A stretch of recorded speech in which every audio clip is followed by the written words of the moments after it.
Hey guys, Dennis here, Muddy Water Search and Recovery, and we are going to do the case layout for Heather Elvis. Heather is missing from Myrtle Beach, South Carolina since December of 2013. A couple was charged with conspiracy and kidnapping, but her body has never been recovered. And this one has been interesting. Heather had been having an affair with a married man. People she worked with reportedly would often make fun of her, call her names, etc. The wife of the married man eventually confronted Heather over the telephone, belittling her and making it seem that she was just a booty call.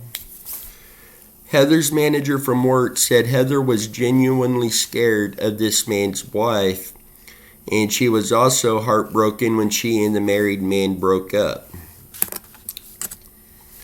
On December 9th, 2013, Horry County Police responded to a report of a suspicious vehicle that had gone hours parked and unattended at the Peachtree Boat Landing, a ramp leading into the waterway at the far end of a tree-lined road in Socastee, about 8 miles from Myrtle Beach. The vehicle was a green Dodge Intrepid that belonged to Heather Elvis. Heather was nowhere to be found.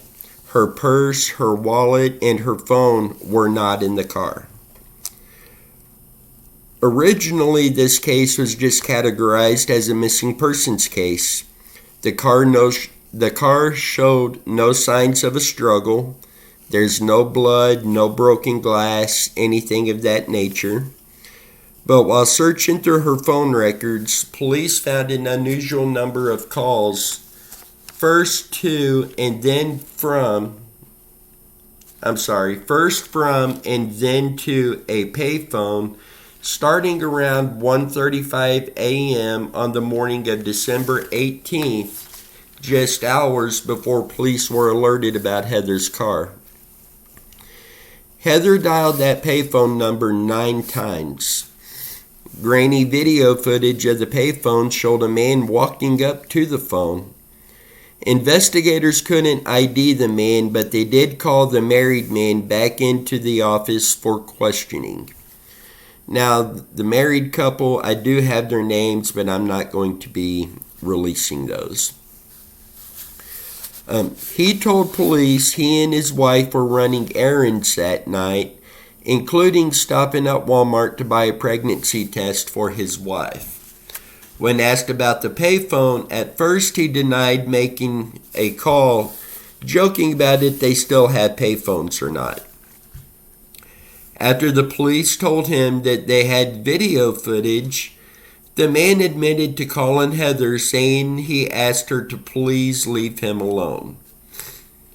Reviewed surveillance video and receipts from Walmart confirmed he was telling the truth when he said he bought a pregnancy test. He then went with his wife to the payphone to call Heather. Law enforcement dug deeper into Heather's movements, finding that after the payphone calls, which lasted until 2:09 a.m., Heather called the married man's phone several times from 3:17 a.m. until 3:21 a.m. They talked for 4 minutes, then Heather began driving to Peachtree Landing. Once she was there, she continued to call him between 3:37 and 3:41 a.m. As the calls were happening, surveillance footage from 2 cameras further up the road recorded a black Ford F-150 headed towards the landing, the same type of vehicle that this married man owns. At 3:41 a.m., Heather's phone goes dead. The same cameras up the road caught the truck leaving the area, driving the opposite direction at 3:45 a.m., 5 minutes after Heather's final call to the married man. Police got a search warrant for the married couple's house. They found that the couple had installed a new security system since police first visited the home on December 20th. Along with the footage from the security system, police also investigated his truck. The truck had a GPS navigational system, but it had been disengaged, and they found it was disengaged the night that Heather went missing. The couple were arrested in February of 2014 and charged with murder and kidnapping. The murder charges were later dropped. Some of Heather's co-workers say they noticed Heather had gone up in size prior to her disappearance. She had taken a pregnancy test while at work while having the affair with the married man. The test results allegedly showed an error. Prosecution believed Heather was indeed pregnant.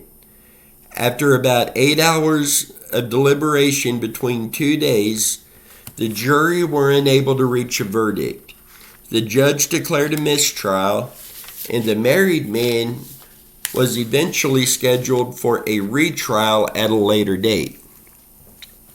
In August of 2017, prosecutors charged him with obstruction of justice for lying and denying that he made a call from the payphone. A jury found him guilty after only 50 minutes of deliberation, and he was sentenced to 10 years in prison. His wife was later found guilty of conspiracy to kidnapping. She was sentenced to 2 terms of 30 years to run back to back. Eventually, the married man would also be found guilty of conspiracy to kidnapping, and also sentenced to 2 terms of 30 years running back to back.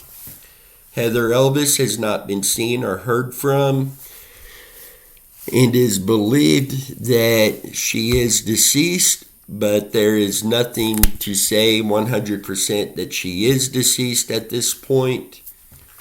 So we will continue digging into this case and doing everything that we can to try to help find answers and try to help find Heather Elvis.